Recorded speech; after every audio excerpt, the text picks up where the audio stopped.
back to Face the Nation. We want to continue our conversation with the top Republican on the House Judiciary Committee, Georgia Congressman Doug Collins. Congressman, let's pick up where we left off.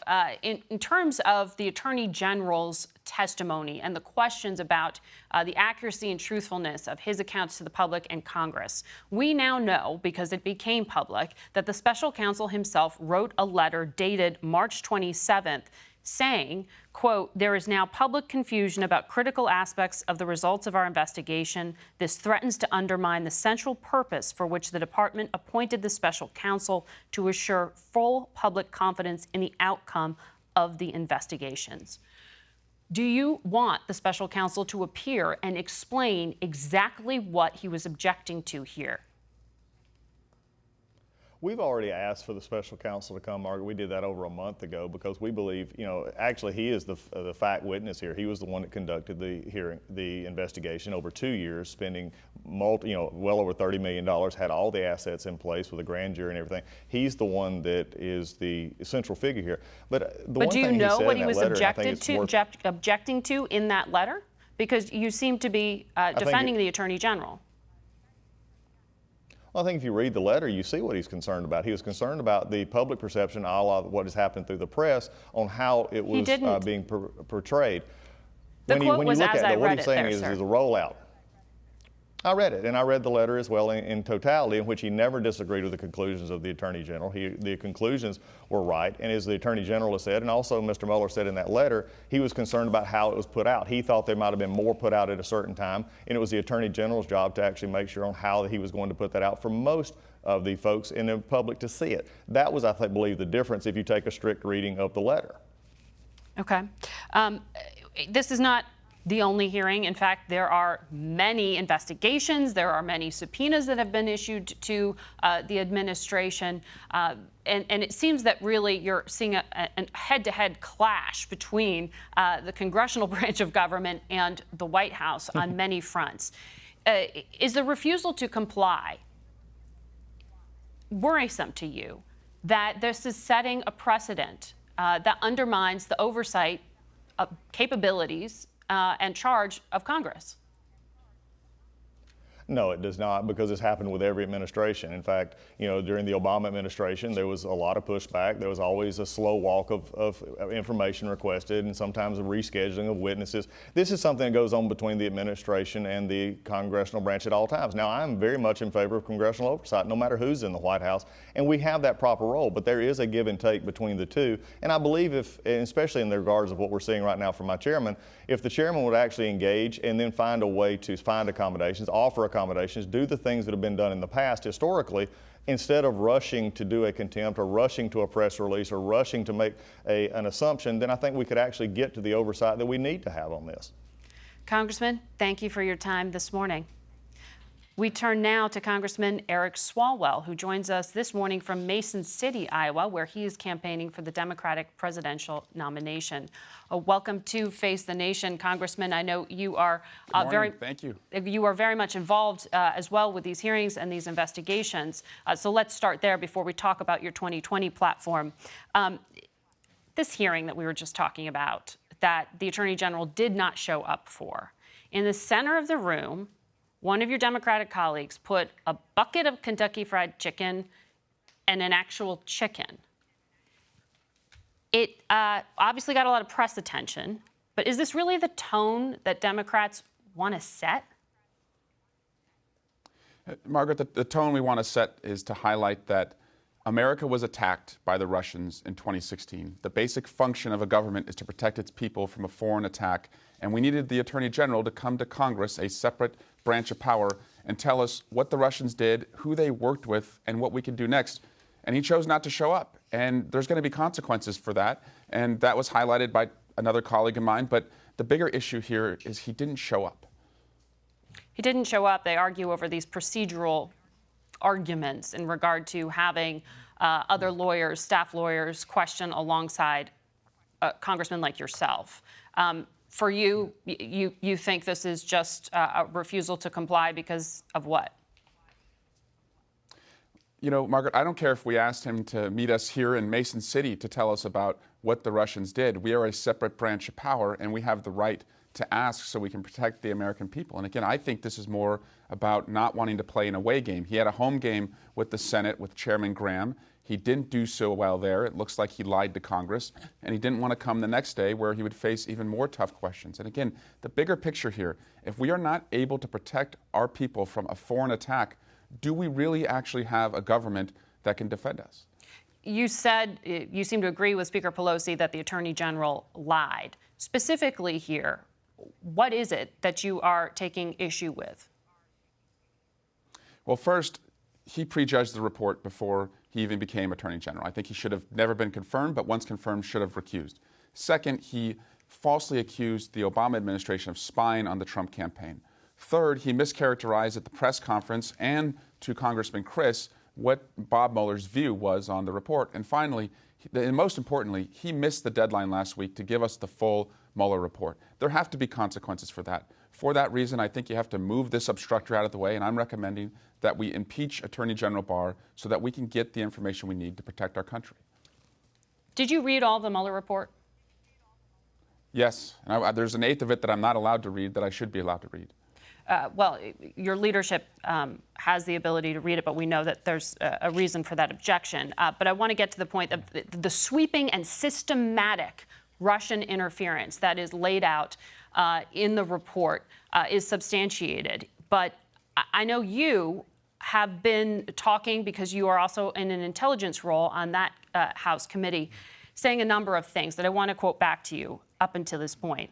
Yeah. You said, when you were asked in January, do you believe the president right now has been an agent of the Russians? You said yes. You were asked again at the end of that month by a questioner, I'm still not hearing any evidence that he's an agent of Russia. And you said, yeah, I think it's pretty clear. It's almost hiding in plain sight. The Mueller report did not substantiate any conspiracy or coordination with Russia. Do you regret prejudging the outcome? No, actually, I think I should have been louder considering the top of your show, and you talked about the phone call between Vladimir Putin and the president at the president's request. And Margaret, the Mueller team was not even allowed to look at the financial entanglements. So I think it's really hard to draw a conclusion about conspiracy if they couldn't look at the president's tax returns. You still believe he's an agent of Russia? The president's loans from the... I think he acts on their behalf. I mean, again, I think 10 years from now, we're going to look at what happened this week, and we're going to say, are you kidding me? After Russia attacked the United States, after the special counsel laid out 200 pages of links between the Russians and the Trumps and how they tried to help him, our president, instead of calling the Russian president and saying, don't do this again, he talked to him for an hour and a half and said that the Russian president was smiling. I mean, that is just nutty, Margaret. That is putting the Russians' interest ahead of the United States' interests. This, along with other investigations, the administration is pushing back on. Given the level of pushback, do you think that this is stirring up enough frustration among Democrats that they might change the judgment and go ahead with impeachment? Do you support impeachment of the president? This president is taking us down that road. It's maybe the only road to save the country. But right now, you know, I'll tell you, with the Attorney General, I think we should move to impeach him first. You know, I'm the father of a 2-year-old and a 6-month-old. We're going through the terrible twos. When my son misbehaves, we take a toy away. We know if we don't do that, he's only going to get worse. We have a really bad kid at the White House. And unless we start showing that there are consequences for their actions, he's only going to get worse. And the next kid, the next president, is going to look at what we did now and judge their actions based on whether there were consequences or not. So we have to start taking this president seriously and speaking the only language they know, which is force and consequence. So you're running for president. Day one, more sanctions on Russia? Yes, but also day one is take the oath and go on a global affirmation tour to assure our NATO allies and others that we are still with them and we need them to be a check on Russia. Congressman, more to talk about with you, but we're going to have to leave it there. I look forward to that. Pick that conversation up another time, and we will be back with our political panel.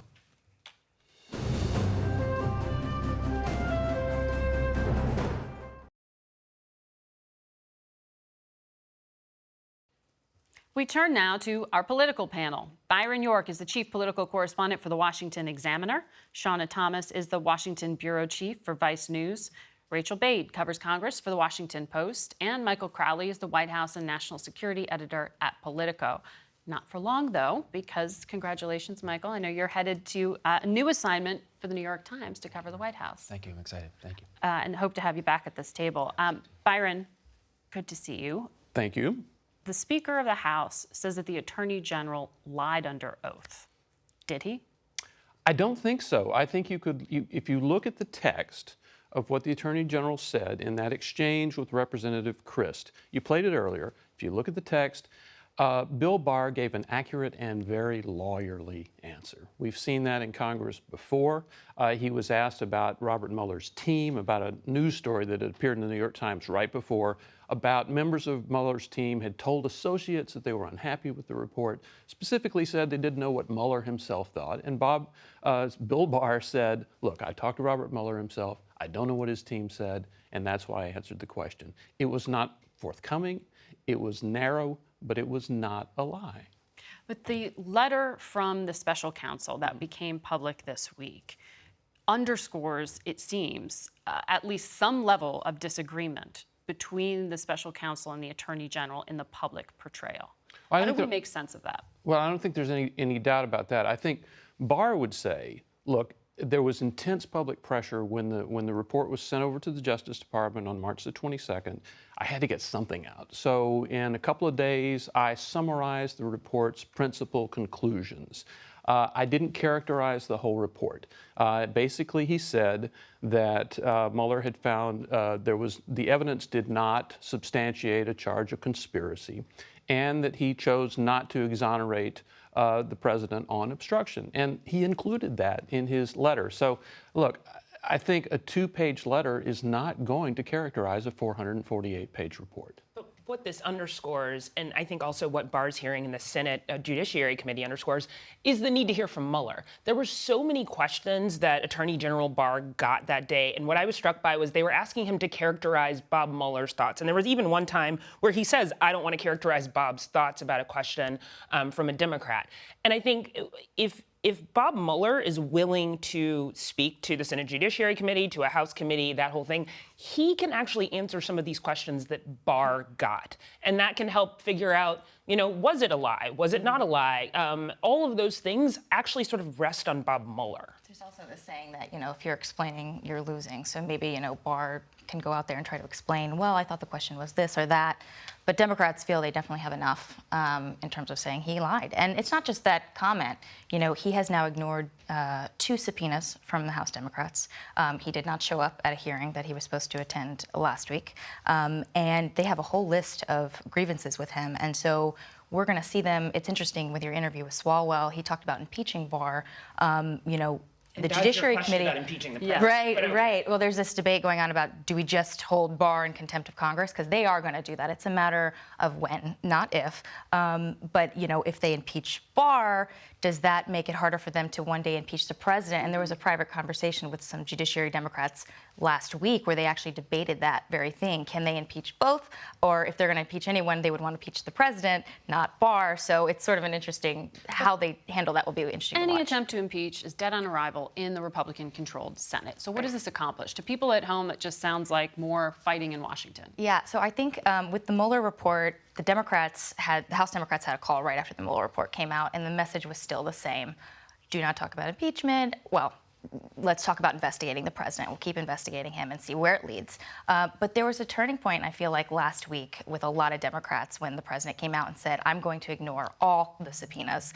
That infuriated a whole bunch of Democratic investigators in the House. And that, more than the Mueller report, I would say, has made more people start talking about impeachment. Now, Pelosi is still pushing back on that, but she is feeling a lot of heat from her members right now, which I think is why you see her rhetoric become sharper and sharper, accusing the president being worse than Nixon, for instance. Mm-hmm. But, she's going to have to find a way to sort of calm the caucus down if she doesn't want to do impeachment, because a lot more Democrats are talking about it.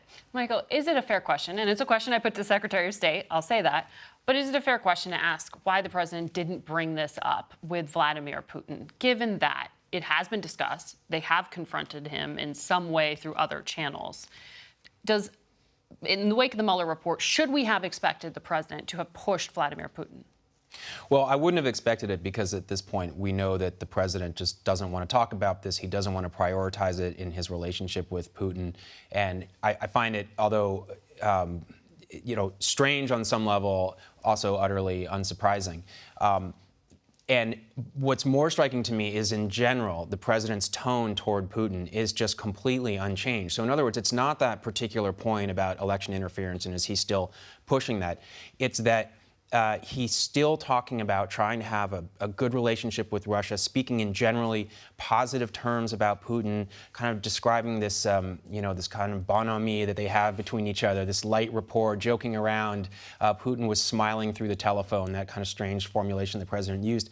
And, I do wonder if there's some part of Trump that now feels that all the Russia stuff is behind us, and I can get back to work on this relationship with Putin. Now, Congress has really tied his hands, made it difficult for him to change U.S. policy. There's still a lot Trump can do in terms of building a relationship with Putin, giving Putin more freedom around the world to act. His comments about Venezuela, although he said one thing verbally and another thing on Twitter, as Mike Pompeo pointed out, he can still make it easier for Putin to operate in Venezuela and elsewhere, places like Syria and the Middle East, if he wants to. So I would say beyond that particular question, which is very important, I'm watching to see whether Trump now feels like he can resume this effort to develop some kind of relationship. And the last thing I'll say, Margaret, very quickly, is Pompeo meeting with the Russian foreign minister to tee up a potential Trump-Putin meeting at the G20 summit in Japan this summer? I think that's very possible. Can I say one thing on this? This Trump... We're going to have to take a break and then finish. I'll give you that thought on the other side of it. So stay with us. We'll be back in a moment.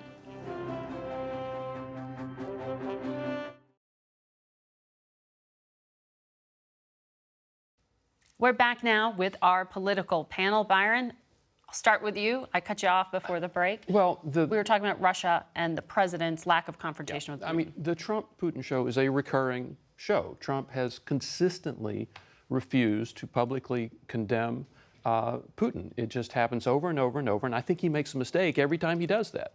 But with Trump, as with everything else, there are always two levels going on. There's what the president says publicly and what the administration is doing. I was at a Hoover Institution event a few days ago, Stanford. Michael McFaul, who was the Obama administration's ambassador to Russia, no fan of Trump at all, said, "I don't see a big difference between the late Obama years and the early Trump years. I see more continuity along the three big dimensions: strengthening NATO, punishing Russia for belligerent behavior, and strengthening Ukraine." So there is always a two-level thing going on, and you do have to remember what the president's administration is doing against Russia in addition to what he is saying. But it also puts his administration in a weird position. I mean, one of the things about Secretary Pompeo's interview with you is he had to find himself either ignoring or explaining away the President of the United States. And you're right, we see this happen over and over again, and it's worth paying attention to what the administration continues to do.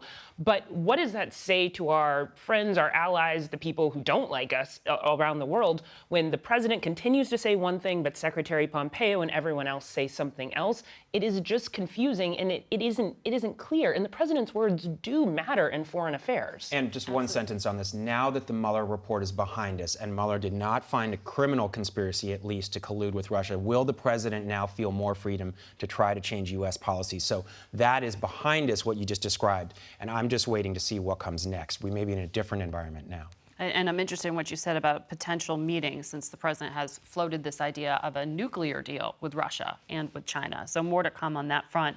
Well, let's turn back here to home. Rachael, in an interview with the New York Times, Speaker Pelosi said the best plan to defeat President Trump, not to impeach him, but is to win at the ballot box in 2020. But she said, own the center left, own the mainstream. Is that message being heard? Yeah, it's really interesting to see Pelosi. You know, for years we saw Republicans sort of paint her as this San Francisco liberal, this boogeyman.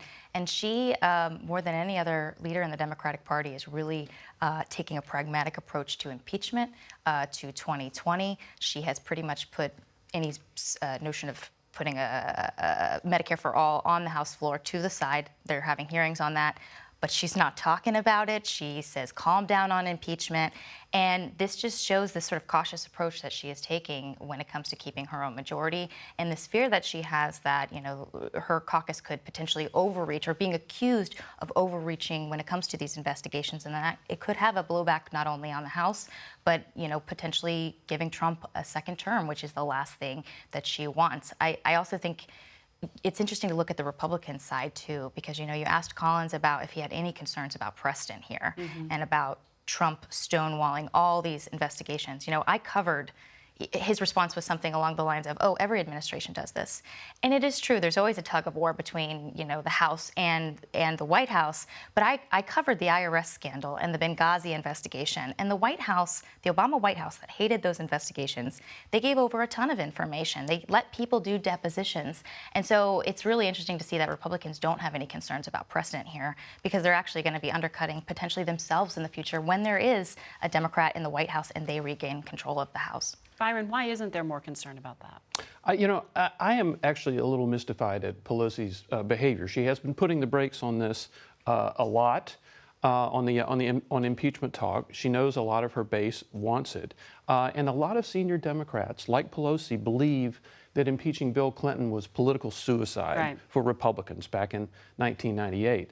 And in fact, in 1998, Republicans thought they were going to pick up seats in the House with impeachment, and they didn't. They actually lost a few seats, but they won control of the House. And after impeaching Clinton, they won control of the House in 98, 2000, 2002, and 2004, and when they lost in 2006, had nothing to do with Bill Clinton. And in addition, they won the White House in 2000 and 2004. Impeachment was not political suicide for Republicans, and I think actually Nancy Pelosi has a difficult case to make to her base on that.